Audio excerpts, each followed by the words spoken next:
আজ রাতে পাঞ্জাবের বিপক্ষে মাঠে নামবে মুস্তাফিজুর রহমানের চেন্নাই সুপার কিংস। নিজের শেষ ম্যাচে পার্পল ক্যাপ ছিনিয়ে নিতে চাইবেন ফিজ, তবে তার চেয়েও বেশি গুরুত্বপূর্ণ আত্মবিশ্বাস নিয়ে দেশে ফেরা।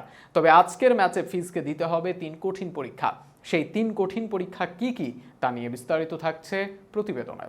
আর কিছুক্ষণ পর রাত 8টায় পাঞ্জাবের বিপক্ষে মাঠে নামবে চেন্নাই সুপার কিংস, আর এটি হতে যাচ্ছে ফিজের আইপিএলে এই আসরের শেষ ম্যাচ। তবে স্বস্তির ব্যাপার হচ্ছে 1 উইকেট পেলেই ফিজ পেতে পারেন পার্পল ক্যাপ। নিজেদের ঘরের মাঠে এই ক্যাপ আদায় করতে অবশ্য 3 কঠিন পরীক্ষা দিতে হবে, বিশেষ করে পাঞ্জাবের 2 ভয়ঙ্কর ব্যাটার আর 1 বোলার যিনি কিনা মুস্তাফিজুর রহমানের সমান উইকেট পেয়েছেন। লড়তে হবে এই 3 জনের সাথে। 2 দলের মধ্যে সবচেয়ে বড় স্ট্রাইক রেটে খেলোয়াড় ধোনি, তবে এরপরে আছেন আশুতোষ শর্মা আর জনি বেয়ারস্টো। 168 স্ট্রাইক রেটে 204 রান করা জনি বেয়ারস্টোর সামনেই দিতে হবে ফিজের প্রথম পরীক্ষা। জনি খুব ভালো ছন্দে না থাকলেও সেই দিকে দারুণ করছেন তিনি, তাই শুরুর দিকে জনির বিপক্ষে টাইট বোল করতে হবে ফিজকে। তবে ফিজের জন্য সবচেয়ে বড় পরীক্ষা হবে শশাঙ্ক সিং। ভুল করে তাকে দলে নিয়েছিল পাঞ্জাব কিংস, কিন্তু তিনি এখন দলটির ব্যাটিংয়ের নেতৃত্ব দেন। 183 স্ট্রাইক রেটে ব্যাট করা শশাঙ্ক যখন ব্যাট করতে নামবেন তখনই ফিজের বল করার সময়।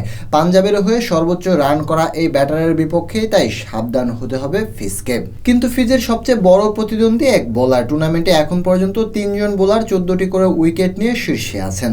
বুমরা কাল কোনো উইকেট না পাওয়ায় আজ ফিজ আর হার্ষিত প্যাটেলের মধ্যে যে বেশি উইকেট পাবেন তিনি হবেন পার্পল ক্যাপের অধিকারী। তাই অন্তত 2টি উইকেট তুলে নিতে হবে ফিজকে। সেক্ষেত্রে যদি হার্ষিত আর ফিজ 1টি করে উইকেটও পায় দুজনে, তাহলে পার্পল ক্যাপ পাবেন ফিজ। কেননা ইকোনমিক বোলিংয়ে হার্ষিতের চেয়ে এগিয়ে মুস্তাফিজুর রহমান। আর দেশে আসার আগে যদি পার্পল ক্যাপ সঙ্গী হয়ে আসে তাহলে ফিজের জন্য সোনায় সোহাগা, দেশের জন্য গর্বের। অবশ্য এই ম্যাচে ধোনিদের একাদশ থাকতে পারে অপরিবর্তিত। 8টায় রাতের একমাত্র ম্যাচে মাঠে নামবে ধোনিরা। আজিঙ্কা রাহানের সাথে দুর্দান্ত ছন্দে থাকা ক্যাপ্টেন ঋতুরাজ হবেন ওপেনার, আর অনডাউনে খেলবেন মিচেল। চেন্নাই দলে এবার সবচেয়ে বড় আশীর্বাদ শিবম দুবের ব্যাটিং, তাকেই দেখা যাবে 4 নম্বরে। এছাড়া ফিনিশিংয়ে মহেন্দ্র সিং ধোনি, মঈন আলীর সাথে অলরাউন্ডার জাদেজা তো আছেনই। স্পিনও সামলাবেন মঈন জাদেজা।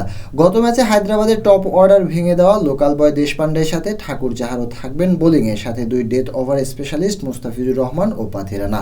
এক কথায় গত ম্যাচের একাদশ নিয়ে আজ মাঠে নামার সম্ভাবনা রয়েছে ফিজদের।